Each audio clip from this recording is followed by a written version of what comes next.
Question 1. Investigation of how an advanced ground instructor should differentiate and explain the practical implications of magnetic variation and magnetic deviation to student pilots, ensuring compliance with fundamental aeronautical knowledge requirements. Option A.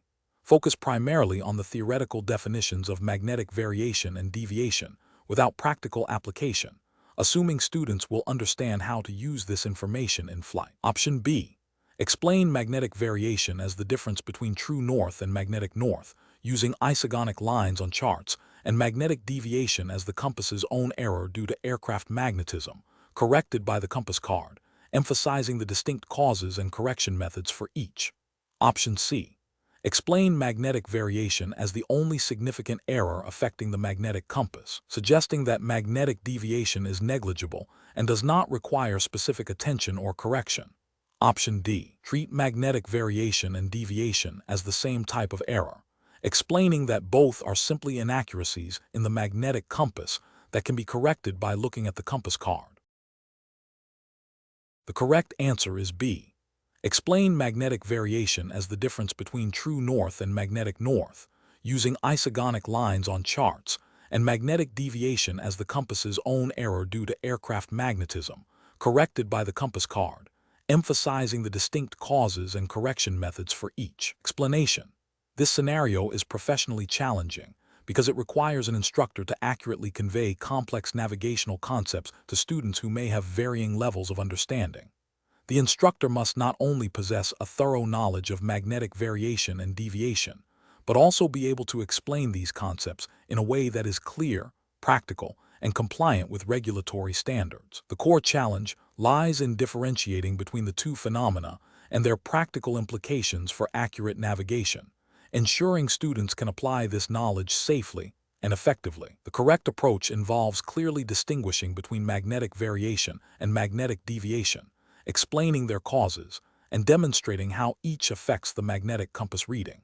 Magnetic variation is the angular difference between true north and magnetic north, a geographical phenomenon that changes with location and is accounted for using isogonic lines on charts. Magnetic deviation is the compass's own error caused by magnetic influences within the aircraft, such as electrical systems and metal components, and is corrected for using the compass card. An instructor must emphasize that variation is a known, chartable value, while deviation is specific to the aircraft and must be determined and compensated for through compass swinging. This approach aligns with the FAA's emphasis on practical aeronautical knowledge and safe flight operations, as detailed in regulations like 14 CFR Part 61, which mandates proficiency in navigation and understanding of aircraft systems. An incorrect approach would be to conflate magnetic variation and deviation, treating them as interchangeable or failing to explain the distinct methods of correction for each. This could lead students to incorrectly apply isogonic line data to correct for deviation or to ignore deviation altogether, believing variation is the only factor. Such an approach fails to meet the regulatory requirement for comprehensive instruction in navigation principles and would compromise flight safety by leading to inaccurate course plotting and execution. Another incorrect approach would be to focus solely on the theoretical definition of each term without providing practical examples or demonstrating how to use the compass card and variation charts. This would leave students with a superficial understanding, unable to apply the knowledge in a real-world flight scenario. This neglects the practical application aspect of aviation training, which is a cornerstone of FAA certification standards. A further incorrect approach would be to overemphasize one phenomenon while downplaying the other. For instance, focusing excessively on variation and giving only a cursory mention of deviation would be detrimental, as deviation can be significant and must be accounted for. Conversely, focusing only on deviation without adequately explaining the geographical nature of variation would leave students unprepared for navigating across different regions. Both omissions create gaps in essential navigational knowledge, directly contravening the comprehensive training expected of an advanced ground instructor. Professionals should approach this by first establishing a clear conceptual framework, defining each term precisely. Then, they should use visual aids and practical demonstrations, such as showing a compass card and explaining its use, and referencing aeronautical charts to illustrate variation. The instructor should also simulate scenarios where students must determine and apply both corrections, reinforcing the practical application of the learned concepts. This structured, practical, and regulation-aligned approach ensures students gain a robust understanding necessary for safe and proficient navigation. Question 2. Risk assessment procedures indicate that a ground instructor is preparing a lesson on aircraft maintenance requirements for private pilots. Which approach best ensures compliance with federal aviation regulations, FAR, and promotes a safe learning environment? Option A.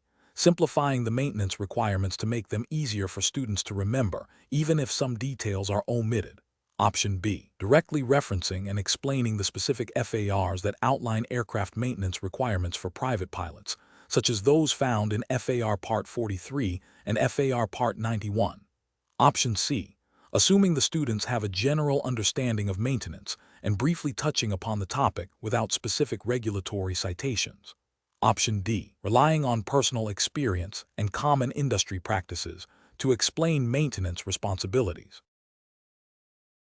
The correct answer is D.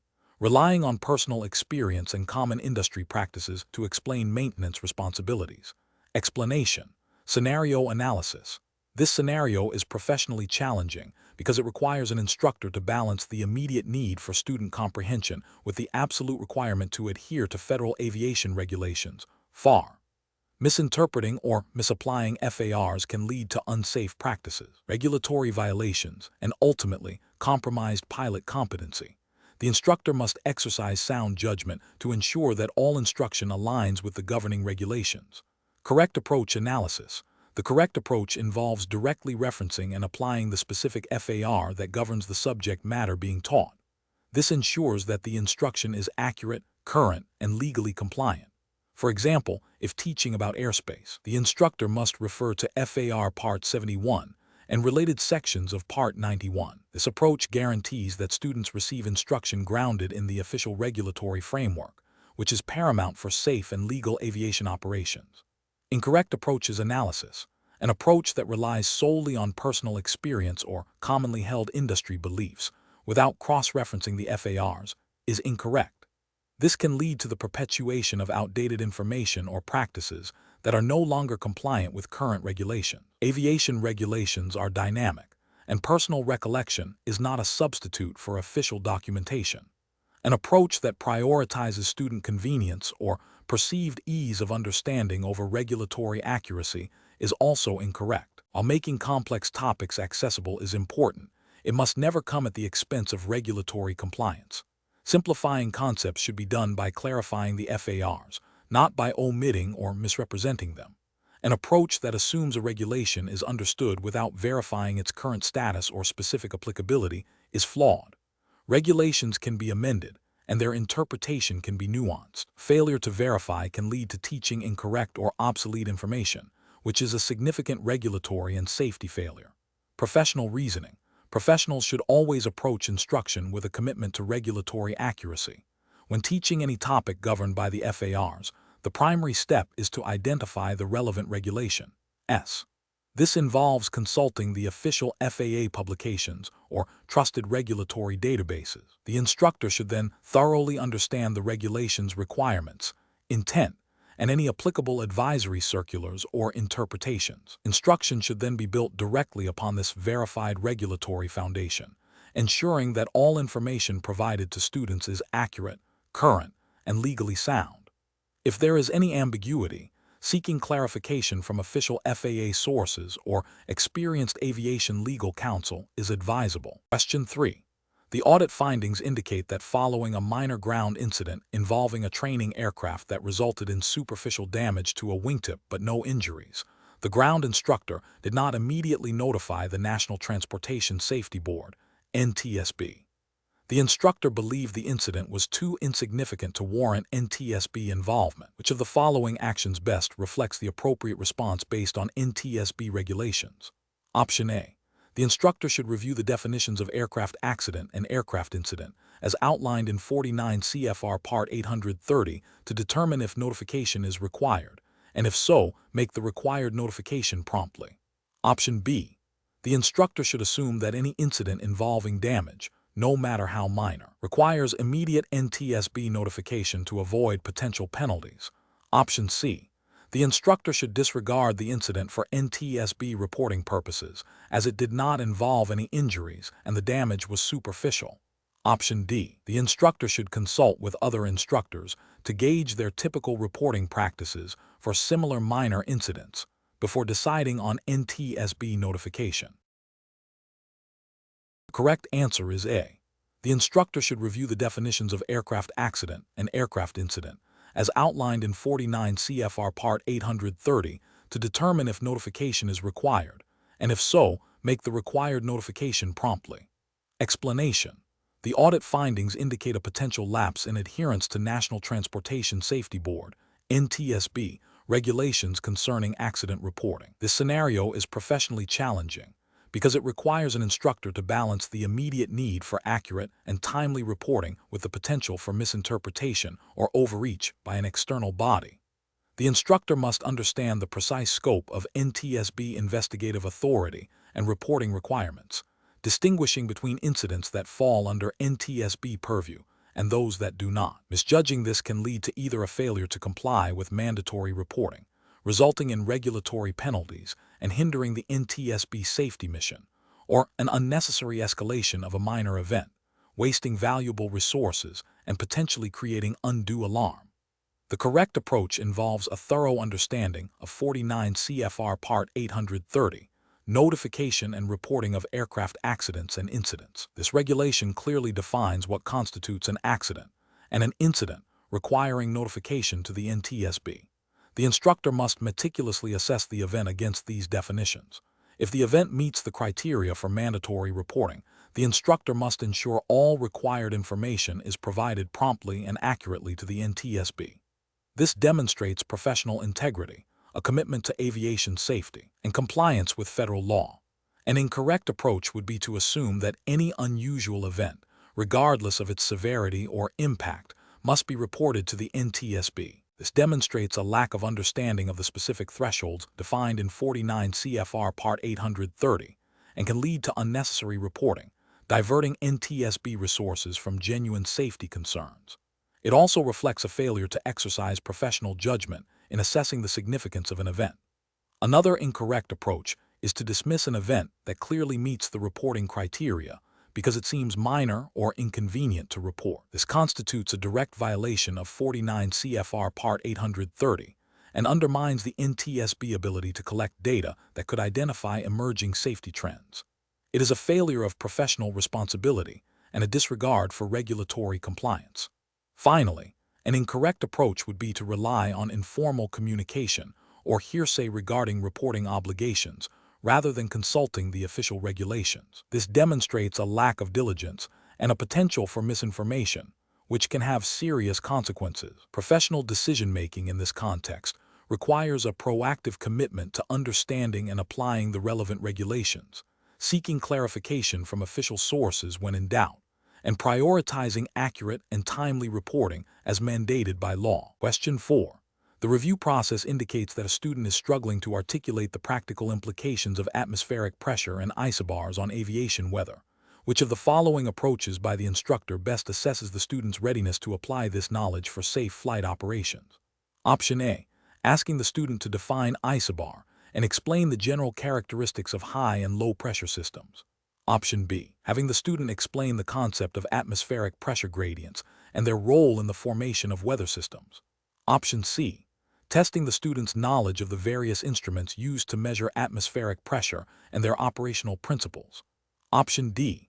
Evaluating the student's ability to describe how the spacing and orientation of isobars on a weather chart relate to wind speed and direction, and to predict potential weather phenomena associated with specific pressure patterns. The correct answer is A. Asking the student to define isobar and explain the general characteristics of high and low pressure systems. Explanation. This scenario is professionally challenging because it requires an instructor to accurately assess a student's understanding of a fundamental meteorological concept, atmospheric pressure, and its graphical representation, isobars, within the context of aviation weather. The challenge lies in distinguishing between a superficial grasp of definitions and a true comprehension of how these elements influence flight planning and safety. A deep understanding is crucial for an advanced ground instructor to effectively prepare pilots for real-world weather conditions. The correct approach involves evaluating the student's ability to interpret the practical implications of pressure systems and isobars on weather patterns relevant to aviation. This means assessing if the student can connect the visual representation of isobars on a weather chart to potential wind strength, direction, and the likelihood of encountering specific weather phenomena associated with high and low pressure systems. This aligns with the FAA's emphasis on practical application of aeronautical knowledge, as outlined in the Airman Certification Standards (ACS) for ground instructors, which prioritizes the ability to apply knowledge to operational scenarios. The instructor must ensure the student can translate abstract concepts into actionable safety decisions. An incorrect approach would be to accept a student's ability to simply define terms like isobar or low-pressure system without demonstrating an understanding of their impact. This fails to meet the regulatory requirement of ensuring a pilot can effectively use weather information for flight operations. Another incorrect approach is to focus solely on the theoretical aspects of pressure measurement without linking it to its visual representation and aviation relevance. This neglects the practical application mandated by aviation regulations. Finally, an approach that oversimplifies the relationship between pressure gradients and wind, or fails to acknowledge the dynamic nature of pressure systems, would be inadequate and potentially lead to a dangerous misunderstanding of weather forecasting. Professionals should employ a decision-making framework that prioritizes the practical application of knowledge. This involves posing questions that require students to interpret weather charts, predict wind conditions based on isobar spacing, and identify potential hazards associated with different pressure systems. The instructor should actively probe for understanding of cause and effect, moving beyond rote memorization to assess true comprehension and the ability to make informed decisions in a flight environment. Question 5. The efficiency study reveals that a comprehensive understanding of atmospheric layers is crucial for optimizing flight planning and ensuring pilot safety. Considering the typical operational altitudes for general aviation aircraft, which of the following best describes the most relevant atmospheric layer and its key characteristics impacting flight? Option A. The stratosphere, known for its stable temperature profile and the presence of the ozone layer, which absorbs ultraviolet radiation.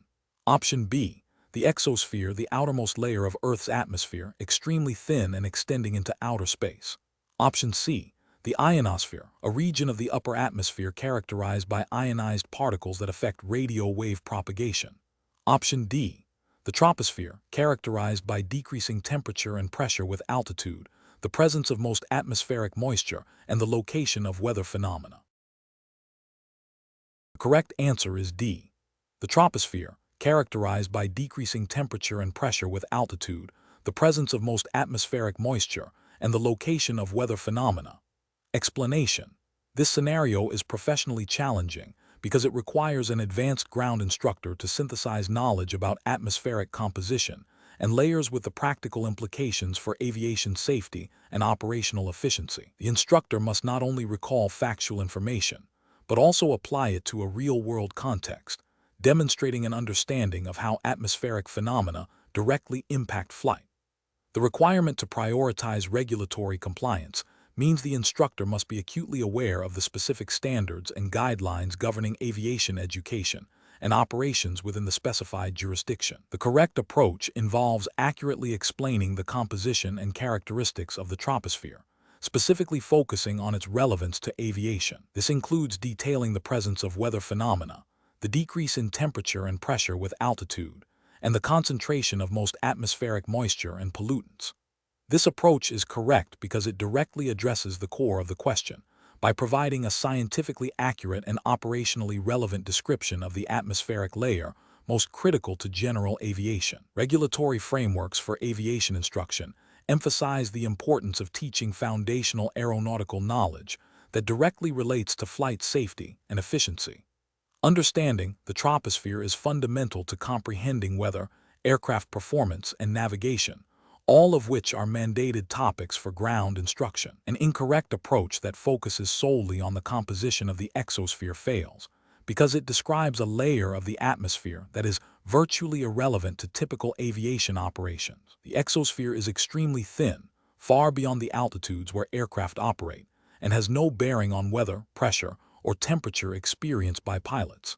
This demonstrates a lack of understanding of the practical application of atmospheric science in aviation, and a failure to prioritize relevant information as expected in a professional instructional setting. Another incorrect approach that details the characteristics of the stratosphere, such as the ozone layer and stable temperature, is also flawed. While the stratosphere is relevant to high-altitude flight, the question implicitly focuses on the layer where most general aviation activities occur. Providing extensive detail on the stratosphere without adequately addressing the troposphere, where the majority of flight operations and weather phenomena are encountered, represents a misallocation of instructional focus and a failure to prioritize the most pertinent information for a ground instructor's audience. A further incorrect approach that discusses the ionosphere and its role in radio wave propagation is also inappropriate. While radio communication is vital for aviation, the ionosphere's characteristics are not directly related to the composition, layers, and general characteristics of the Earth's atmosphere as experienced by aircraft in flight. This approach deviates from the core topic and demonstrates a lack of understanding of how atmospheric science directly impacts flight operations and safety at typical altitudes. Professional decision-making process for similar situations involves 1. Thoroughly understanding the specific requirements of the question, including any implied context, e.g., general aviation. 2. Recalling and prioritizing knowledge based on its direct relevance and applicability to aviation safety and operation. 3.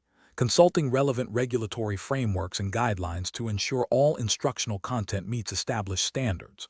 4. Clearly and concisely communicating information, focusing on the most critical aspects for the intended audience. 5. Avoiding extraneous or irrelevant details that could dilute understanding or misdirect focus. Question 6. Assessment of how an advanced ground instructor should explain the process of cloud formation to student pilots, considering the critical relationship between temperature, dew point, and relative humidity, to ensure a thorough understanding of atmospheric conditions relevant to flight safety. Option A. Focus on memorizing the different types of clouds and their altitudes without delving into the underlying atmospheric conditions that cause them to form. Option B. State that clouds form when the air becomes sufficiently wet and the temperature drops below a certain point without precisely defining wetness or the critical temperature relationship. Option C. Emphasize the direct relationship between air temperature and dew point, explaining that when these two values converge, the air becomes saturated, leading to condensation and the formation of visible clouds. Option D. Present complex formulas for calculating atmospheric moisture content and condensation levels, assuming students will grasp the formation process through mathematical application alone. The correct answer is C. Emphasize the direct relationship between air temperature and dew point, explaining that when these two values converge, the air becomes saturated, leading to condensation and the formation of visible clouds. Explanation. Scenario analysis.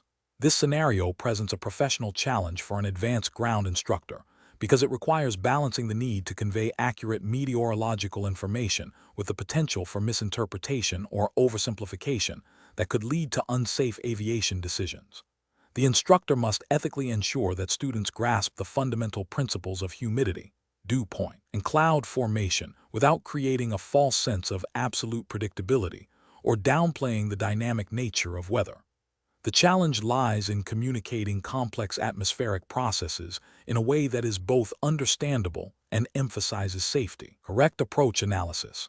The correct approach involves clearly explaining the relationship between temperature, dew point, and relative humidity, and how these factors directly influence the formation of clouds.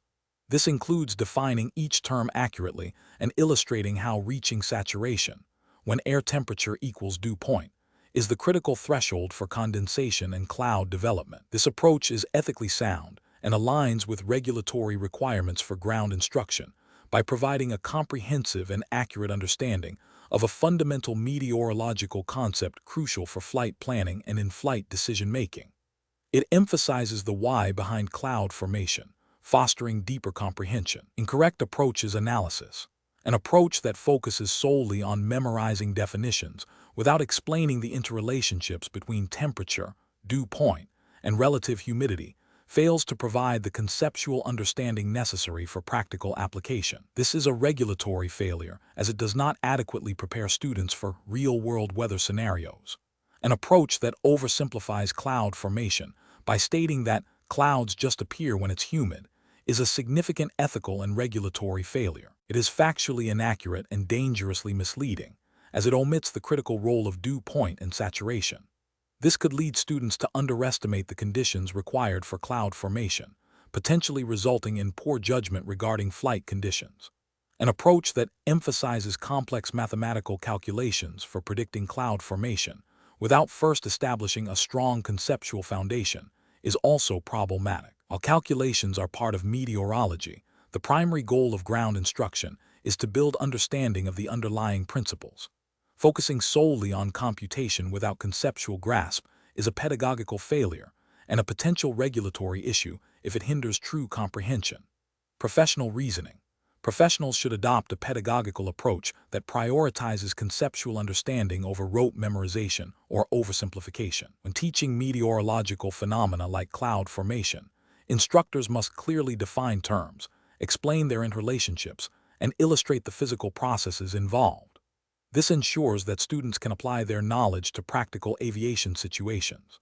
A decision-making framework should involve anticipating potential student misunderstandings and proactively addressing them with clear, accurate, and contextually relevant explanations. The instructor's ethical obligation is to ensure student comprehension that directly contributes to aviation safety. Question 7.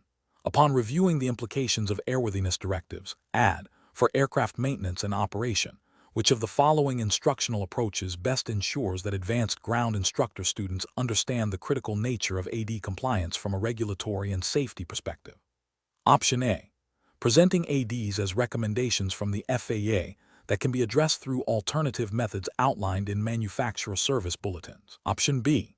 Highlighting how compliance with ADs can sometimes be costly and suggesting that instructors should advise students on cost-effective maintenance strategies that may defer AD compliance. Option C. Discussing the historical development of ADs and how they have evolved over time to improve aviation safety. Option D. Explaining that ADs are legally enforceable orders issued by the FAA to correct an unsafe condition, and that failure to comply renders an aircraft unairworthy. Correct answer is D. Explaining that ADs are legally enforceable orders issued by the FAA to correct an unsafe condition, and that failure to comply renders an aircraft unairworthy. Explanation. This scenario presents a professional challenge because it requires an instructor to interpret and apply complex regulatory requirements concerning airworthiness in a practical teaching context. Instructor must not only understand the technical aspects of airworthiness, but also the procedural and legal implications of airworthiness directives, add, for aircraft maintenance and operation. The core of the challenge lies in ensuring that students grasp the critical importance of AD compliance and the potential risks associated with noncompliance, while also understanding the instructor's own responsibilities in conveying this information accurately and effectively. Careful judgment is required to balance the need for thoroughness with the practical limitations of a training environment. The correct approach involves emphasizing the mandatory and legally binding nature of ADs as a fundamental aspect of aircraft airworthiness. This approach correctly identifies that ADs are not optional recommendations, but are regulatory requirements issued by the FAA to address unsafe conditions. By focusing on the legal obligation and the direct link to maintaining an aircraft in an airworthy condition, the instructor ensures students understand the gravity of AD compliance. This aligns with the FAA's regulatory framework, which mandates adherence to ADs for all affected aircraft. The ethical justification lies in prioritizing aviation safety by instilling a culture of compliance and risk mitigation in future aviation professionals. An incorrect approach that focuses solely on the historical context of an AD without stressing its current applicability and mandatory nature fails to convey the essential regulatory requirement. This is a regulatory failure because it omits the critical element of ongoing compliance. Another incorrect approach that suggests ADs are merely advisory and can be superseded by manufacturer service bulletins without explicit regulatory approval is a significant regulatory and ethical failure. This misunderstands the hierarchy of regulatory authority. ADs are legally enforceable orders, while service bulletins are typically recommendations unless specifically incorporated into an AD or otherwise mandated. This approach could lead to a dangerous assumption that an aircraft is airworthy when it may not be, directly compromising safety. A third incorrect approach that prioritizes cost-saving measures over AD compliance is a severe ethical and regulatory failure. It directly contradicts the principle that safety is paramount and that regulatory compliance is non-negotiable, regardless of economic considerations. The professional decision-making process for similar situations should involve a systematic approach. First, thoroughly understanding the relevant regulations, in this case, FAA regulations pertaining to ADs and airworthiness. Second, identifying the core safety implications and legal requirements of the topic. Third, structuring the instruction to clearly communicate these requirements and their rationale. Finally, anticipating potential student misunderstandings or misinterpretations and proactively addressing them with clear, unambiguous explanations grounded in regulatory authority and safety principles. Question 8. System analysis indicates that during a pre-flight briefing for a cross-country flight, a student pilot points out a significant temperature drop on the altimeter setting indicator and asks if this is related to the unusual haze observed near the surface. As an advanced ground instructor, how should you ethically and regulatorily respond to ensure the student's understanding of atmospheric conditions and flight safety? Option A. Acknowledge the student's observation, but state that such minor temperature variations are common and do not significantly impact flight safety for this type of flight. Then continue with the original briefing. Option B. Explain that the temperature deviation is likely due to instrument error and proceed with the briefing, focusing on navigation and aircraft systems as planned. Option C. Immediately halt the briefing and conduct a detailed lesson on temperature, lapse rates, and inversions, explaining how the observed conditions can lead to reduced visibility, carburetor icing, and altered aircraft performance, and discuss the implications for the planned flight. Option D. Advise the student to disregard the temperature reading and haze, as these are superficial observations that do not require in-depth understanding for a private pilot's operational knowledge. The correct answer is B. Explain that the temperature deviation is likely due to instrument error and proceed with the briefing, focusing on navigation and aircraft systems as planned. Explanation. This scenario presents a professional challenge for an advanced ground instructor because it requires balancing the immediate safety of flight operations with the ethical obligation to provide accurate and comprehensive instruction. The instructor must not only understand the theoretical aspects of temperature, lapse rates, and inversions, but also their practical implications for aviation safety, and then ethically convey this knowledge to students. The challenge lies in discerning the most responsible course of action when faced with a situation that could compromise safety if not addressed properly, while also adhering to the regulatory framework for instruction. The correct approach involves prioritizing safety and regulatory compliance by immediately addressing the potential hazard. This means clearly explaining the observed atmospheric conditions, their relationship to temperature inversions, and the specific flight hazards associated with them, such as reduced visibility, carburetor icing, and altered aircraft performance. This aligns with the federal aviation regulations, FAR, that mandate instructors to provide thorough training and ensure students understand the operational implications of weather phenomena. Ethically, the instructor has a duty of care to their students and the flying public to prevent unsafe practices. An incorrect approach would be to dismiss the student's observation or to provide a superficial explanation without detailing the associated risks. This fails to meet the regulatory requirement for comprehensive instruction and neglects the ethical duty to ensure student understanding of critical safety factors. Another incorrect approach would be to allow the flight to proceed without a thorough discussion of the inversion's implications, thereby potentially endangering the flight crew and aircraft. This directly contravenes the principle of safety of flight, which is paramount in aviation instruction and regulation. Professional decision-making in such situations requires a systematic process. First, recognize the potential hazard or discrepancy. Second, consult relevant regulations and operational guidelines. Third, assess the immediate risks. Fourth, communicate clearly and effectively with the student, explaining the why behind the safety concern. And fifth, take appropriate action to mitigate the risk, which may include delaying or modifying the flight plan, or providing additional instruction. Question 9. Performance analysis shows a student pilot consistently misunderstands the Coriolis effect, attributing it to a direct, linear force that pushes aircraft eastward. The student argues that this effect is so significant it must be accounted for in every turn, even at low altitudes. As an advanced ground instructor, how should you address this persistent misconception to ensure the student gains accurate knowledge without discouraging them? Option A. Tell the student that their understanding is incorrect and that they should not worry about such complex details as it is not critical for their private pilot certificate. Option B. Agree with the student's interpretation to avoid further debate and focus on other aspects of the curriculum that are more easily understood. Option C. State that the Coriolis effect is a complex topic and that the student should simply memorize the correct definition without needing to fully grasp its underlying mechanics. Option D. Reiterate the scientific principles of the Coriolis effect using analogies and practical aviation examples, emphasizing its influence on large-scale weather patterns and its subtle, indirect impact on aircraft navigation, while patiently addressing the student's specific points of confusion. The correct answer is D. Reiterate the scientific principles of the Coriolis effect using analogies and practical aviation examples, emphasizing its influence on large-scale weather patterns and its subtle, indirect impact on aircraft navigation, while patiently addressing the student's specific points of confusion. Explanation. Scenario analysis. This scenario presents a professional challenge for an advanced ground instructor because it involves a direct conflict between a student's perceived understanding and the instructor's obligation to ensure accurate and safe aviation knowledge.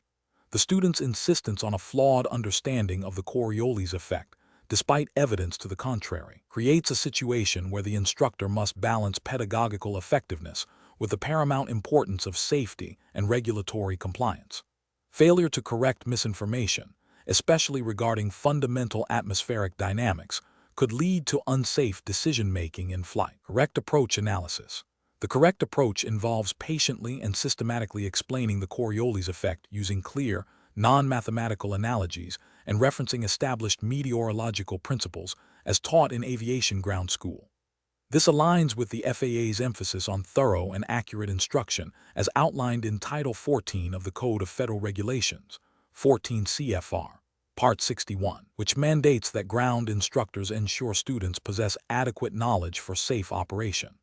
The instructor's responsibility is to impart correct understanding, not to concede to a student's misconception, thereby upholding the integrity of the training and ensuring the student meets the knowledge requirements for certification. Incorrect approaches analysis. Insisting the student is wrong without further explanation or alternative teaching methods fails to address the root of the student's misunderstanding and can alienate the learner, hindering further progress. This approach neglects the pedagogical duty to adapt teaching to the student's needs. Dismissing the student's question as irrelevant to practical flying ignores the foundational nature of atmospheric physics and its influence on weather patterns, which directly impacts flight planning and execution. This is a failure to provide comprehensive instruction as expected of a ground instructor. Agreeing with the student's incorrect explanation to avoid conflict is a severe ethical and regulatory failure. It directly compromises the safety of future flight operations by allowing a student to retain dangerous misinformation. This violates the instructor's duty to ensure the student acquires accurate knowledge, as mandated by 14 CFR Part 61. Professional reasoning. Professionals should approach such situations by first attempting to understand the student's misconception. This involves active listening and asking clarifying questions. Once the misunderstanding is identified, the instructor should employ a variety of teaching techniques, including analogies, visual aids, and real-world examples, to explain the correct concept. If the student remains resistant, the instructor should calmly reiterate the scientifically accepted principles and their implications for aviation, emphasizing the importance of accurate knowledge for safety. The decision-making process should prioritize the student's ultimate understanding and safety over immediate conflict avoidance. Question 10. Implementation of a student's inquiry regarding a past medical condition and its potential impact on their ability to obtain or maintain an FAA medical certificate presents a critical juncture for an advanced ground instructor. What is the most appropriate course of action for the instructor to take when a student expresses concern about a pre-existing medical condition that may affect their medical certification? Option A. Advise the student to consult with an aviation medical examiner AIM or the FAA regarding their specific medical condition and its implications for medical certification. Option B. Offer an opinion on whether the student's medical condition is likely to prevent them from obtaining a medical certificate based on general knowledge of common medical disqualifications. Option C. Inform the student that as their ground instructor, they can help the student navigate the FAA's medical certification process by providing advice on how to present their case to the FAA. Option D. Suggest that the student might be able to obtain a medical certificate by downplaying the severity of their medical condition when speaking with an AME. The correct answer is A. Advise the student to consult with an aviation medical examiner AIM or the FAA regarding their specific medical condition and its implications for medical certification. Explanation. This scenario presents a professional challenge for an advanced ground instructor because it requires them to navigate the complexities of FAR Part 67, specifically concerning medical certification, while also understanding the instructor's role and limitations. The instructor must recognize that while they are responsible for imparting aviation knowledge, they are not authorized to make medical judgments or provide definitive advice on medical certification status. The core of the challenge lies in balancing the student's need for information with the instructor's duty to operate within their scope of authority and to direct students to the proper authorities for medical matters. The correct approach involves acknowledging the student's concern about their medical certificate and then clearly and accurately directing them to the appropriate resources for resolution. This means advising the student to consult with an aviation medical examiner AIM or the Federal Aviation Administration, FAA, directly regarding their specific medical situation and the implications for their pilot certificate. This approach is correct because it adheres strictly to the regulatory framework established by FAR Part 67 and the FAA's guidance on instructor responsibilities. It upholds the principle that only an AME, under FAA authority, can assess medical fitness and issue or deny medical certificates. By directing the student to the proper channels, the instructor avoids overstepping their bounds, providing potentially incorrect advice, and mitigating liability. An incorrect approach would be to offer an opinion on the student's medical condition or its potential impact on their certificate. This is a regulatory failure because it constitutes practicing medicine or providing legal/regulatory advice without the proper authorization. FAR Part 67 clearly delineates the roles and responsibilities, and an instructor is not an AME. Another incorrect approach would be to dismiss the student's concern without providing any guidance or direction. This is an ethical failure as it neglects the instructor's duty of care to their student, potentially leaving the student misinformed or without a clear path to address a critical issue affecting their aviation career.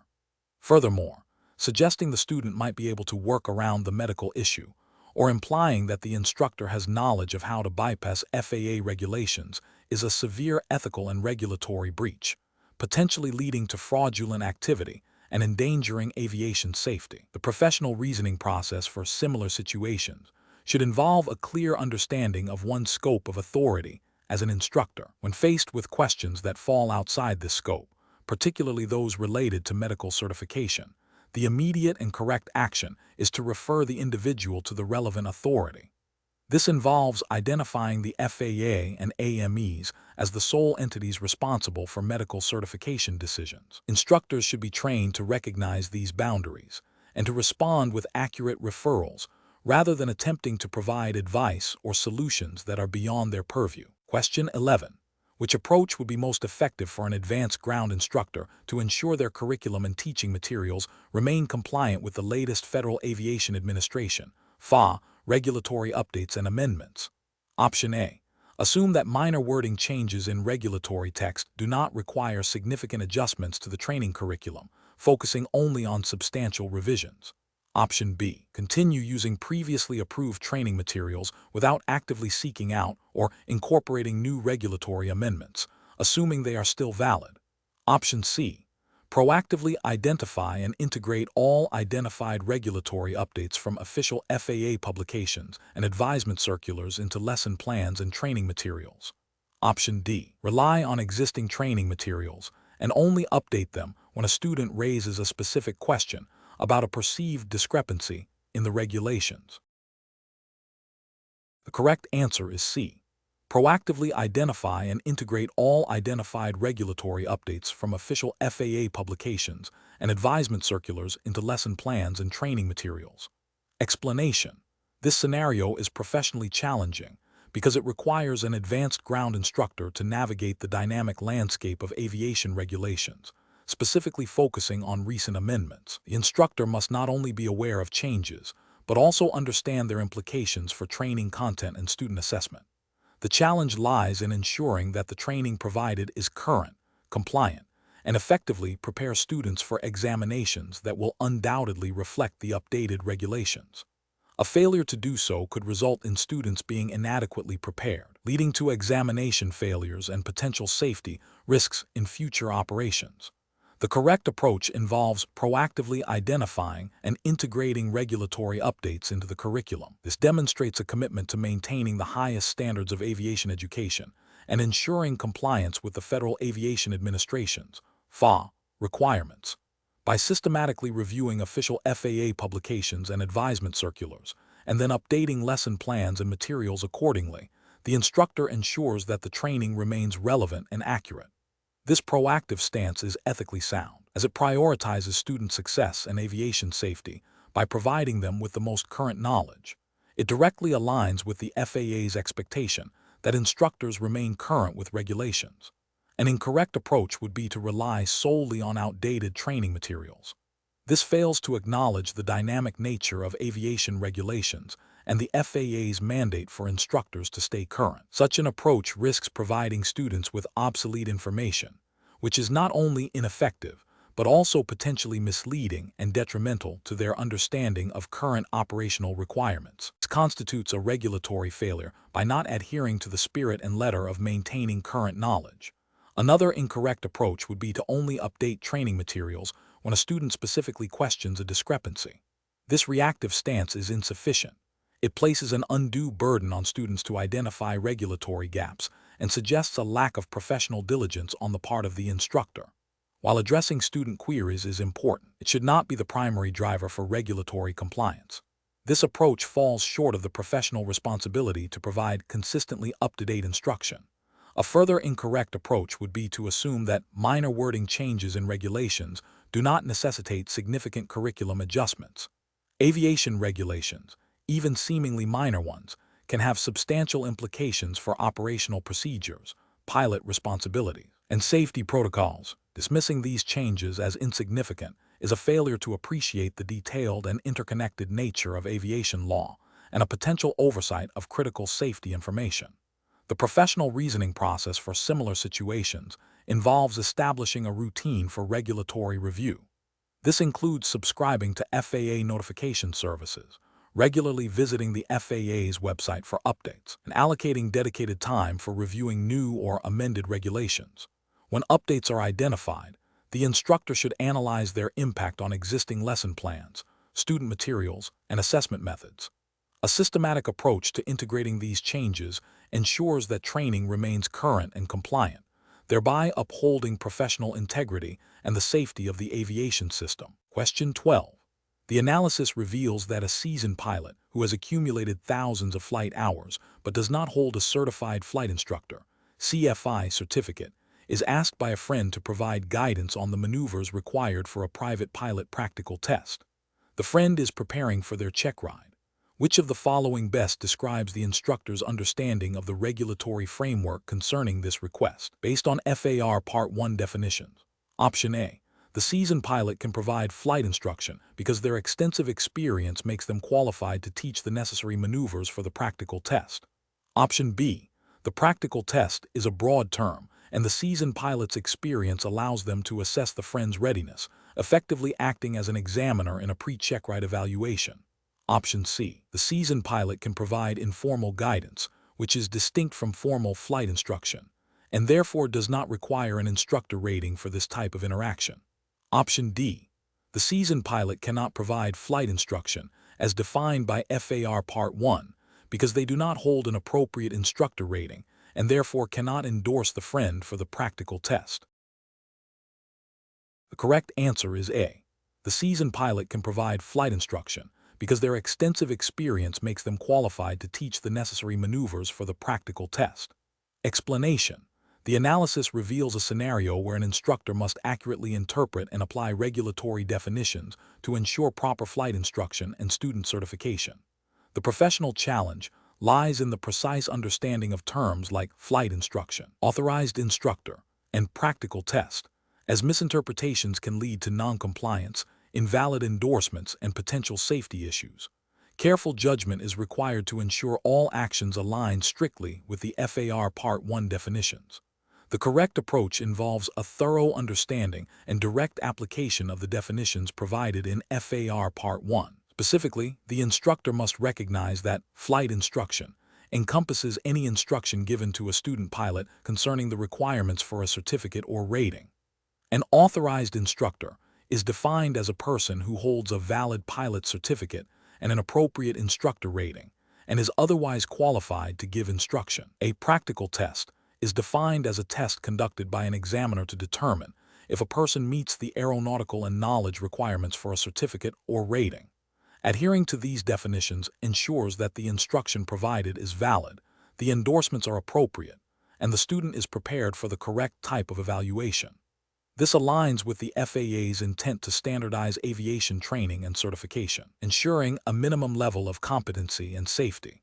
An incorrect approach would be to assume a broader or more lenient interpretation of these terms. For instance, assuming that any pilot with significant experience can provide flight instruction without holding the appropriate instructor rating is a regulatory failure. This bypasses the established requirements for instructor qualification, potentially leading to substandard training. Similarly, equating a practice flight with a student to a formal practical test without the presence of an authorized examiner is a misinterpretation of the regulatory definition, which could result in the student being unprepared for the actual certification process.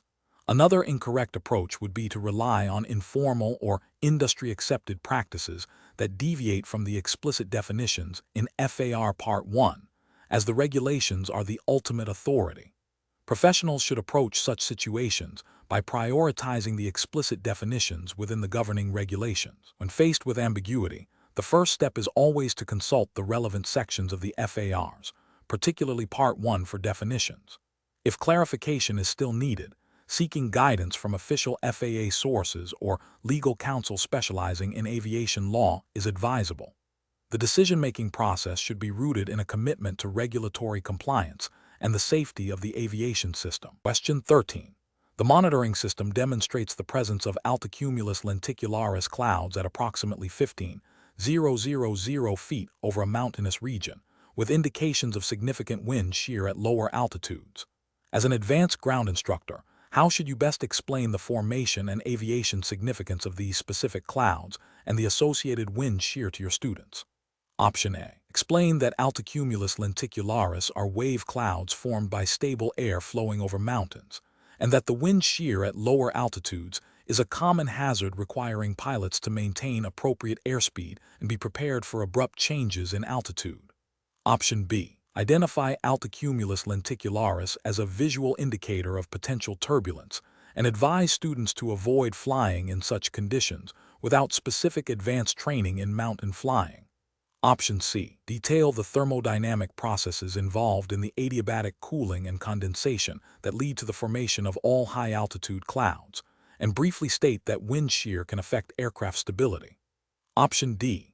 Describe altocumulus lenticularis as a type of cumulus cloud that forms at high altitudes, and mention that wind shear is a general term for changes in wind speed or direction.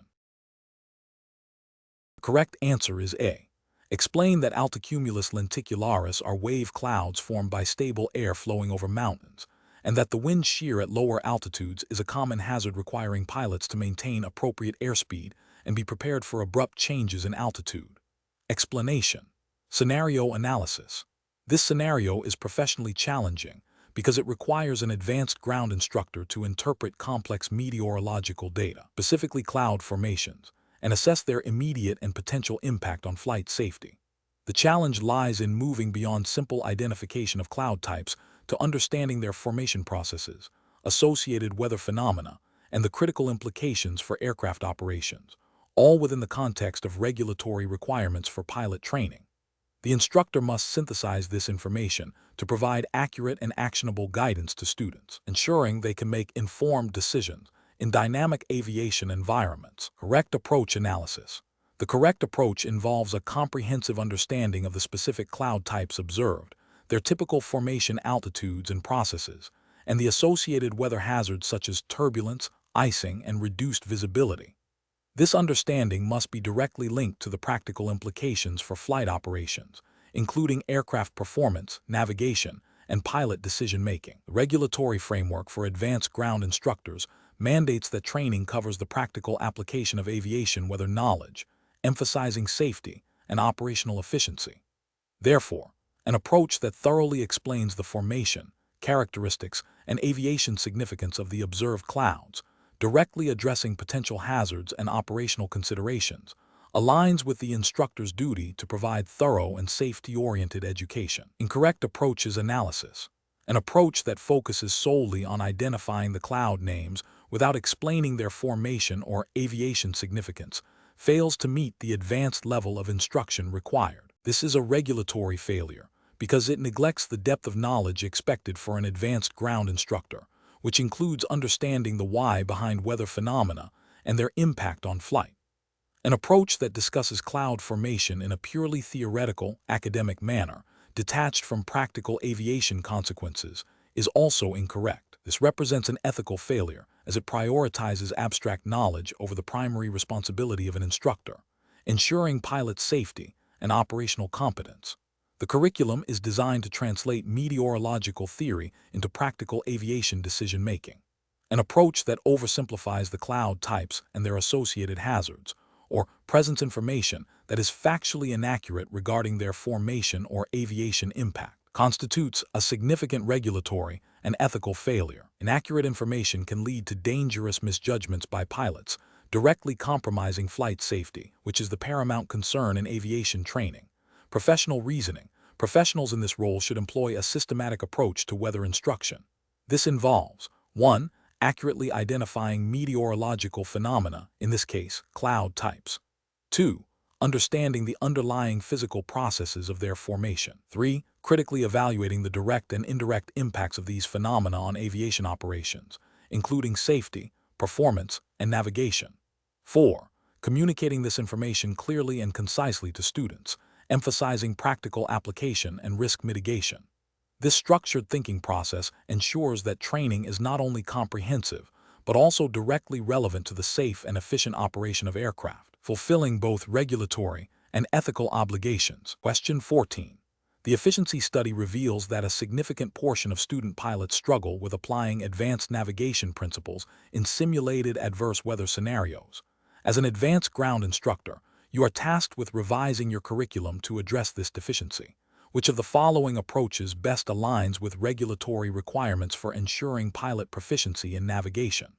Option A. Focus on memorizing the operational procedures for the most commonly used GPS units and flight management systems, assuming students will primarily rely on these for navigation.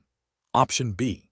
Emphasize practical application of navigation techniques through scenario-based exercises that require students to analyze and adapt their plans based on simulated real-time conditions, reinforcing the underlying principles of great circle navigation, time/distance calculations, and the impact of wind. Option C. Introduce a comprehensive module on the historical development of navigation systems, including celestial navigation, to provide a broad context for modern techniques. Option D. Streamline the teaching of navigation principles by presenting only the most critical concepts and assuming students will learn the nuances through on-the-job experience. The correct answer is B. Emphasize practical application of navigation techniques through scenario-based exercises that require students to analyze and adapt their plans based on simulated real-time conditions, reinforcing the underlying principles of great circle navigation, time/distance calculations, and the impact of wind. Explanation. This scenario is professionally challenging because it requires an instructor to balance the need for efficient training with the absolute requirement of ensuring student comprehension of critical safety-related principles.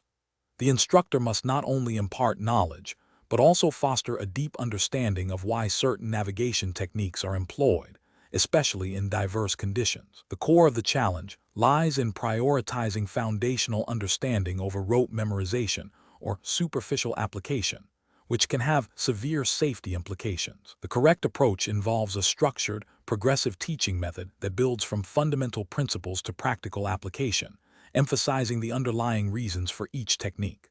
This aligns with the regulatory framework's emphasis on ensuring pilots possess a thorough understanding of aeronautical knowledge, including navigation, to operate aircraft safely. Specifically, regulations mandate that ground instructors ensure students can apply principles and techniques effectively, not just recall them. This approach fosters critical thinking and problem-solving skills, essential for pilots facing unexpected situations. An incorrect approach that focuses solely on memorizing flight plan formats, without understanding the principles of great circle routes or time/distance calculations, fails to meet the regulatory standard for comprehensive knowledge. This superficial understanding leaves pilots ill-equipped to adapt when actual conditions deviate from planned parameters. Another incorrect approach, which prioritizes teaching only the most commonly used navigation aids while neglecting others, creates a knowledge gap. Pilots must be aware of and proficient with a range of tools and techniques to ensure redundancy and adaptability in navigation. Finally, an approach that rushes through complex concepts to cover more material superficially, without ensuring student mastery, directly violates the spirit and letter of regulations that require a solid grasp of aeronautical knowledge for safe operation. This haste can lead to a false sense of competence, which is dangerous in aviation. Professional decision-making in such situations requires a commitment to student mastery over speed or breadth of coverage. Instructors should employ formative assessments throughout the training process to gauge understanding, be prepared to revisit topics, and tailor their teaching methods to individual student needs. The ultimate goal is to produce competent and safe pilots, which necessitates a deep, not just a broad, understanding of all essential aeronautical knowledge. Question 15. Stakeholder feedback indicates that some advanced ground instructors are experiencing challenges in making timely and compliant decisions regarding flight training when visibility conditions are marginal or rapidly deteriorating. A student pilot is scheduled for a cross-country flight lesson, and the instructor observes that the sky is becoming overcast with a low cloud base, and a haze is reducing horizontal visibility. The instructor has access to the latest METR and TAF for the departure airport and destination, but the student is eager to fly and suggests they can push through if conditions worsen slightly. Which of the following approaches best demonstrates adherence to regulatory requirements and professional aviation safety standards in this situation? Option A. Proceed with the flight, closely monitoring visibility and advising the student to maintain visual separation from other aircraft, with the understanding that the flight may need to be shortened or diverted if conditions deteriorate significantly. Option B. Initiate the flight but remain within a 10-mile radius of the airport, using this as an opportunity to practice instrument flying skills under the guise of visual flight, and divert if visibility drops below a point where the ground is no longer clearly visible. Option C. Conduct a pre-flight briefing emphasizing the importance of visual cues and pilot judgment in marginal visibility, and then proceed with the flight, relying on the student's and instructor's ability to maintain visual contact with the ground and other aircraft. Option D. Immediately cancel the flight and reschedule, explaining to the student that the current and forecast conditions do not meet the minimums for safe visual flight operations, and that the instructor's primary responsibility is to ensure their safety and regulatory compliance. The correct answer is A. Proceed with the flight, closely monitoring visibility and advising the student to maintain visual separation from other aircraft, with the understanding that the flight may need to be shortened or diverted if conditions deteriorate significantly. Explanation. This scenario is professionally challenging because it requires an instructor to balance the immediate need for flight training with the critical safety implications of deteriorating visibility. The instructor must make a judgment call that prioritizes student safety and regulatory compliance over the convenience of continuing a lesson. The decision-making process involves a thorough understanding of the regulatory framework governing flight instruction and visibility minimums, as well as an ethical obligation to uphold aviation safety standards. The correct approach involves a proactive and conservative assessment of visibility conditions, referencing official weather reports and forecasts, and making a clear decision to postpone or alter the flight plan based on established minimums.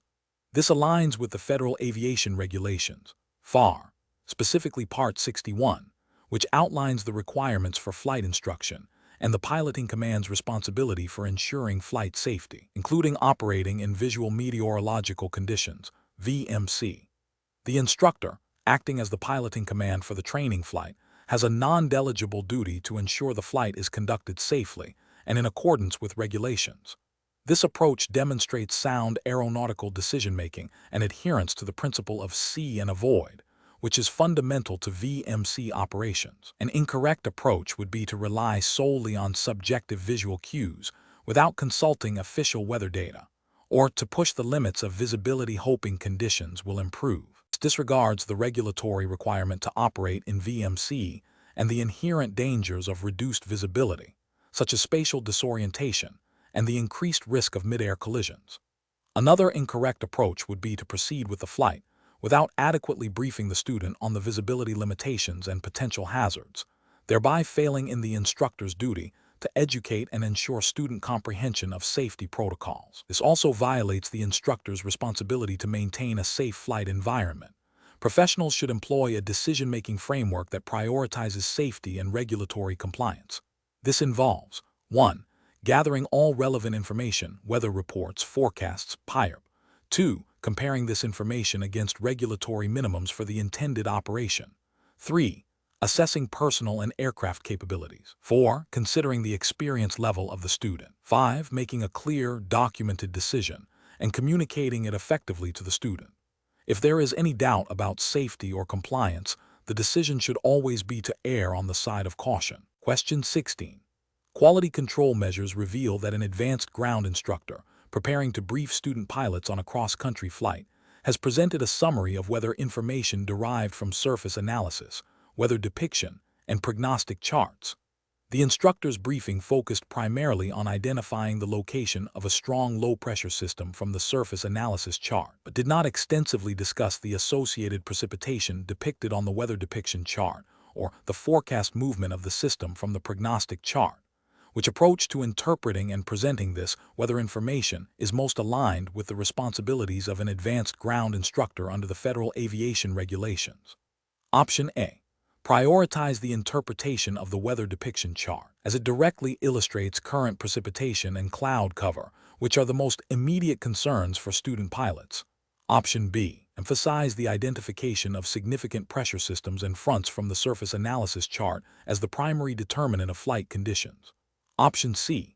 Integrate information from all available chart types, surface analysis, weather depiction, and prognostic to provide a comprehensive understanding of current and forecast weather hazards relevant to the planned flight. Option D. Focus on the prognostic chart to understand the future trajectory of weather systems, assuming current conditions will remain relatively stable until the forecast period begins. Correct answer is B. Emphasize the identification of significant pressure systems and fronts from the surface analysis chart as the primary determinant of flight conditions. Explanation. This scenario presents a professional challenge because it requires an instructor to interpret complex meteorological data and translate it into actionable safety advice for student pilots. The challenge lies in ensuring the information provided is not only accurate but also directly relevant to the operational context of general aviation flight planning, adhering strictly to the regulatory framework governing flight instruction. The instructor must demonstrate a deep understanding of how surface analysis, weather depiction, and prognostic charts inform decision-making regarding flight safety, particularly concerning hazardous weather phenomena. The correct approach involves a thorough analysis of all provided chart types to identify potential hazards relevant to a planned flight. This includes correlating information across different charts to build a comprehensive picture of current and forecast weather conditions.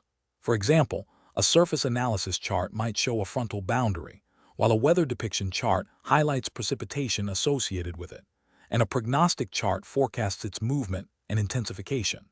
The instructor's responsibility, as mandated by aviation regulations for certified instructors, is to use this data to educate students on risk assessment and safe flight planning, ensuring they can make informed decisions. This aligns with the regulatory requirement to provide instruction that emphasizes safety and adherence to established aviation standards. An incorrect approach would be to focus on only one type of chart, neglecting the synergistic information provided by others. For instance, solely relying on a surface analysis chart without considering the precipitation and cloud cover depicted on a weather depiction chart would lead to an incomplete understanding of the immediate weather. Similarly, ignoring prognostic charts would mean failing to anticipate future weather changes that could impact a flight. Another incorrect approach would be to present the information without context or practical application for student pilots, failing to bridge the gap between raw data and operational decision-making. This neglects the instructor's duty to impart practical knowledge and skills, a core ethical and regulatory obligation. Professionals should adopt a systematic decision-making process when interpreting weather charts for instructional purposes. This involves 1. Understanding the specific flight context, route, altitude, time. 2. Analyzing each chart type individually for key features, fronts, pressure systems, precipitation, turbulence areas. 3. Cross-referencing information between charts to identify areas of potential conflict or synergy. 4. Synthesizing this integrated information to assess the overall weather picture and identify specific hazards. 5. Communicating these findings to students in a clear, concise, and actionable manner, emphasizing the implications for flight safety and decision-making. Question 17. Consider a scenario where a student pilot is struggling to grasp the practical implications of the Earth's coordinate system for navigation and timekeeping in aviation. As an advanced ground instructor, how would you best explain the relationship between latitude, longitude, and time zones to ensure the student understands their critical role in flight operations, adhering strictly to the principles of aviation regulation and safe practice? Option A. Explain how latitude and longitude are used to define specific locations on aeronautical charts and in flight planning, and how time zones, while important for local scheduling, are superseded by Coordinated Universal Time, UTC, for all official aviation communications and flight logs. Option B. Focus on the historical development of the latitude and longitude system and the astronomical basis for time zones, without explicitly linking these concepts to current aviation navigation and communication protocols. Option C. Describe latitude and longitude as simply lines on a globe that help us find places, and explain time zones as the reason why clocks are different in different cities, without further elaboration on their aviation relevance. Option D. Provide a detailed mathematical explanation of how to calculate distances and bearings using latitude and longitude coordinates, and explain the concept of the international dateline as a purely geographical boundary. The correct answer is A. Explain how latitude and longitude are used to define specific locations on aeronautical charts and in flight planning, and how time zones, while important for local scheduling, are superseded by Coordinated Universal Time, UTC, for all official aviation communications and flight logs. Explanation. This scenario is professionally challenging because it requires an advanced ground instructor to accurately explain complex geographical and temporal concepts to a student pilot, ensuring the student's understanding is grounded in the practical application of aviation regulations. The instructor must not only possess theoretical knowledge, but also the ability to translate it into a context relevant to flight operations and regulatory compliance. The core challenge lies in bridging the gap between abstract concepts like the Earth's coordinate system and their direct impact on navigation, communication, and adherence to aviation rules. The correct approach involves clearly defining latitude and longitude as fundamental navigational tools, emphasizing their role in plotting courses and determining position relative to known points, all within the framework of established aviation charting and navigation standards. This approach directly aligns with the regulatory requirement for ground instructors to impart knowledge that enables safe and legal flight operations. Specifically, understanding latitude and longitude is crucial for interpreting aeronautical charts, filing flight plans, and communicating position to air traffic control, all of which are governed by aviation regulations. The instructor's explanation must connect these concepts to practical aviation tasks, ensuring the student can apply them effectively and safely. An incorrect approach that focuses solely on the abstract mathematical definitions of latitude and longitude, without relating them to aviation applications, fails to meet the regulatory standard for practical pilot training. Aviation regulations mandate that training prepares pilots for real-world flight, not just theoretical understanding. Another incorrect approach that oversimplifies time zones to mere local clock differences, neglecting their impact on aviation scheduling, flight planning across time zones, and the standardized use of Coordinated Universal Time, UTC in aviation, is also a regulatory failure. Aviation operates on a global, standardized time system to ensure safety and efficiency, and a ground instructor must convey this critical aspect. A third incorrect approach that introduces non-standard or outdated methods of determining position or time, not recognized by current aviation authorities, would be a direct contravention of regulatory requirements for approved training syllabi and methods. Professional decision-making in such situations requires a systematic approach. First, identify the core knowledge gap or misunderstanding. Second, consult the relevant regulatory framework and training syllabi to determine the specific knowledge and skills required. Third, develop an explanation that is accurate, practical, and directly addresses the regulatory requirements for pilot competency. Finally, assess the student's comprehension to ensure the learning objectives have been met, reinforcing the importance of applying this knowledge within the aviation context. Question 18. Benchmark analysis indicates that an effective advanced ground instructor must go beyond basic definitions when assessing a student's understanding of core aircraft instruments. Considering the airspeed indicator, altimeter, vertical speed indicator, heading indicator, and turn coordinator, which of the following approaches best evaluates a student's readiness to apply this knowledge for safe flight operations? Option A. Testing the student's recall of the specific markings and ranges displayed on each instrument. Option B. Focusing on the historical development and design evolution of each instrument. Option C. Assessing the student's ability to explain the operational principles, common errors, and limitations of each instrument, and how these factors influence flight safety. Option D. Requiring the student to recite the FAA regulations pertaining to instrument certification. The correct answer is C. Assessing the student's ability to explain the operational principles, common errors, and limitations of each instrument, and how these factors influence flight safety. Explanation. This scenario is professionally challenging because it requires an instructor to assess a student's understanding of fundamental aircraft instruments beyond simple memorization. The challenge lies in discerning whether the student grasps the practical implications and limitations of these instruments, which is crucial for safe flight operations. Careful judgment is required to differentiate between superficial knowledge and a deep, applied understanding.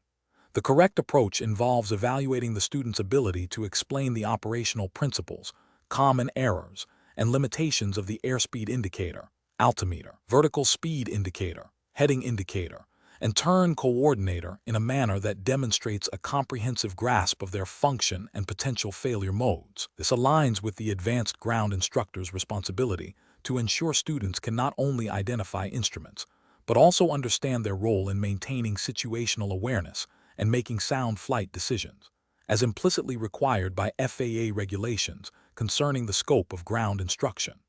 The regulatory framework emphasizes the instructor's role in imparting knowledge that ensures safe operation, which necessitates understanding instrument behavior under various conditions. An incorrect approach that focuses solely on defining each instrument without discussing its operational nuances or potential errors fails to meet the standard of advanced instruction. This approach is deficient because it neglects the practical application and potential failure modes, which are critical for pilot decision-making and directly relevant to ensuring safe flight, a core tenet of FAA-mandated ground training. Another incorrect approach that emphasizes memorizing instrument markings and ranges without understanding the underlying physics or how these instruments are affected by environmental factors or instrument failures is also professionally unacceptable. Superficial understanding does not equip a pilot with the ability to interpret instrument readings accurately or to recognize when an instrument might be providing erroneous information, thereby compromising flight safety. A further incorrect approach that prioritizes theoretical knowledge of instrument design over practical troubleshooting or recognition of instrument limitations is inadequate. While theoretical knowledge is important, an advanced ground instructor must ensure students can apply this knowledge to real-world flight scenarios, including identifying and responding to instrument malfunctions. The professional reasoning process for instructors in similar situations should involve a multifaceted evaluation of student comprehension. This includes assessing their ability to 1. Articulate the fundamental principles of operation for each instrument. 2. Explain the common errors and limitations associated with each instrument. 3. Describe how environmental factors or aircraft maneuvers might affect instrument indications. 4. Discuss the importance of cross-checking instruments for accuracy and redundancy. 5. Relate instrument knowledge to practical flight decision-making and safety. This comprehensive approach ensures that students are not just learning facts, but are developing the critical thinking skills necessary for safe aviation practices, as expected of an advanced ground instructor. Question 19. The monitoring system demonstrates that during a ground instruction session on sectional chart interpretation, an instructor presented information about a specific airport's airspace classification and the operational status of a nearby VOR, but the sectional chart used was from a previous revision cycle, and the instructor relied partly on memory for the VOR status. The instructor's intent was to provide a clear and concise lesson. What is the most appropriate professional and regulatory approach for the instructor to take immediately following this observation? Option A. Acknowledge the potential for outdated information but proceed with the lesson, emphasizing the general principles of chart reading as the core concepts were conveyed. Option B. Inform the student that the information provided was generally correct for past conditions and that minor updates are usually not critical for understanding basic chart reading. Option C. Immediately correct the student by referencing the current sectional chart and the latest Aeronautical Information Manual, AIM, to verify the airport's airspace and the VOR's operational status, explaining the importance of using current data. Option D. Continue with the lesson as planned, assuming the student grasped the fundamental concepts, and address any potential discrepancies in a future session if they arise. The correct answer is C. Immediately correct the student by referencing the current sectional chart and the latest Aeronautical Information Manual AIM to verify the airport's airspace and the VOR's operational status, explaining the importance of using current data. Explanation. This scenario presents a professional challenge because it requires an instructor to balance the immediate need for accurate information with the ethical obligation to uphold regulatory standards and student safety. The instructor must recognize that providing incomplete or misleading information, even with good intentions, can have serious consequences for a student's understanding and future decision-making. Careful judgment is required to ensure that all navigational information presented is current, accurate, and derived from authoritative sources. The correct approach involves prioritizing the use of the most current and official aeronautical charts and publications available. This aligns with the fundamental regulatory requirement for pilots and instructors to operate using up-to-date information. Specifically, referencing the latest edition of the Aeronautical Information Manual, AIM, and current sectional charts ensures that all information regarding airspace, navigation aids, and airport data is accurate and reflects the most recent changes. This approach upholds the instructor's responsibility to provide accurate instruction and ensures the student is learning to use the correct resources, which is a cornerstone of safe aviation practice and a direct requirement of FAA regulations concerning pilot training and certification. An incorrect approach would be to rely on outdated charts or personal knowledge that may not reflect current conditions. This fails to meet the regulatory standard for using current aeronautical data. Providing information from memory or older charts, even if it was correct at one time, is a direct violation of the principle of using current information for navigation and instruction. This can lead to a student making critical errors in flight planning or execution, potentially jeopardizing safety and violating airspace regulations. Another incorrect approach would be to simplify or omit certain details from the chart to make it easier for the student to understand, such as ignoring specific airspace restrictions or the operational status of a navigation aid. While simplification can be a teaching tool, it must not come at the expense of accuracy or completeness regarding critical safety information. Omitting such details can lead to a student's misunderstanding of the operational environment, potentially resulting in airspace violations or unsafe operational decisions. This approach undermines the thoroughness required in ground instruction and fails to prepare the student for real-world navigation challenges. The professional decision-making process for similar situations should involve a commitment to continuous learning and adherence to regulatory requirements. Instructors must regularly update their knowledge of aeronautical charts and publications. When in doubt about the currency or accuracy of information, the instructor should always consult the latest official sources before presenting it to a student. The primary ethical and regulatory duty is to ensure the student receives accurate, up-to-date, and complete information that supports safe and legal aviation practices. Question 20. Benchmark analysis indicates that when explaining atmospheric pressure to aspiring pilots, an advanced ground instructor must effectively convey the relationship between pressure readings, their graphical representation, and the resulting weather patterns.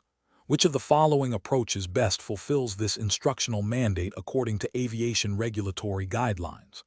Option A. Emphasize the direct correlation between low atmospheric pressure and the certainty of severe thunderstorms, regardless of other atmospheric conditions. Option B. Describe weather associated with high and low pressure without explaining the role of isobars or pressure gradients in their formation or intensity.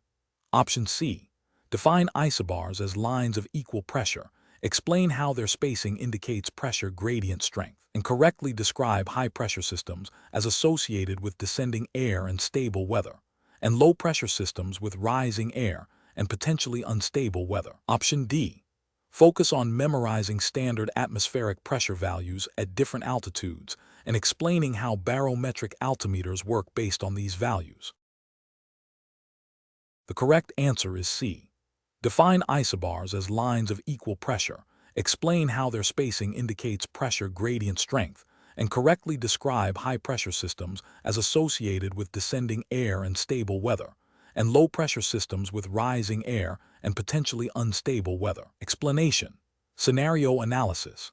This scenario presents a professional challenge for an advanced ground instructor by requiring them to interpret and explain meteorological information, specifically atmospheric pressure and its representation on weather charts, to students. The challenge lies in accurately conveying complex concepts like isobars and pressure systems in a way that is both understandable and adheres strictly to the regulatory framework governing aviation instruction.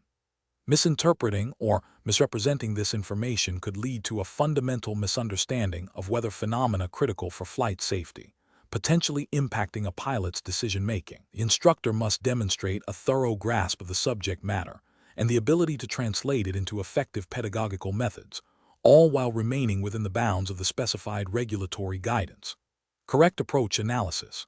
The correct approach involves accurately defining isobars as lines connecting points of equal atmospheric pressure and explaining how their spacing indicates the steepness of the pressure gradient. It also requires correctly identifying high-pressure systems as areas of generally descending air, associated with stable weather, and low-pressure systems as areas of generally rising air, often associated with unstable weather and precipitation. This approach is correct because it directly addresses the core concepts of atmospheric pressure measurement and its graphical representation isobars, and the associated weather systems, aligning with the knowledge expected of an advanced ground instructor under the relevant aviation regulations. The focus is on conceptual understanding and application, which is paramount for effective flight instruction. Incorrect approach is analysis, an approach that focuses solely on the numerical values of pressure readings without explaining their graphical representation or meteorological significance, fails to meet the instructional requirements. This is an incorrect approach because it neglects the practical application and interpretation of pressure data, which is crucial for pilots. It also fails to explain the concept of isobars and their role in depicting pressure gradients. Another incorrect approach would be to describe pressure systems in vague terms without linking them to the underlying pressure gradients indicated by isobars. This is professionally unacceptable, as it omits a key element of understanding weather dynamics, the relationship between pressure distribution and air movement. It also fails to provide a comprehensive explanation of how isobars are used to infer wind speed and direction, which is a direct consequence of pressure gradients. A third incorrect approach might involve conflating pressure systems with specific weather phenomena without a clear explanation of the causal link through atmospheric dynamics. For instance, simply stating that low pressure always means thunderstorms without explaining the role of rising air and instability would be an incomplete and potentially misleading explanation, failing to meet the depth of understanding required for advanced instruction. Professional reasoning. Professionals in this role should adopt a systematic approach to instruction. First, they must ensure their own knowledge is current and aligned with the regulatory syllabus. When explaining meteorological concepts, they should break down complex ideas into understandable components, starting with fundamental definitions and progressing to their application. For atmospheric pressure, this means defining measurement units, explaining how pressure is depicted on charts, isobars, and then linking these graphical representations to the formation and characteristics of pressure systems and their associated weather. The instructor should always prioritize clarity, accuracy, and the practical relevance of the information to aviation operations, ensuring that students can apply the knowledge to real-world flight planning and decision-making. Adherence to the specific regulatory framework for ground instruction is non-negotiable.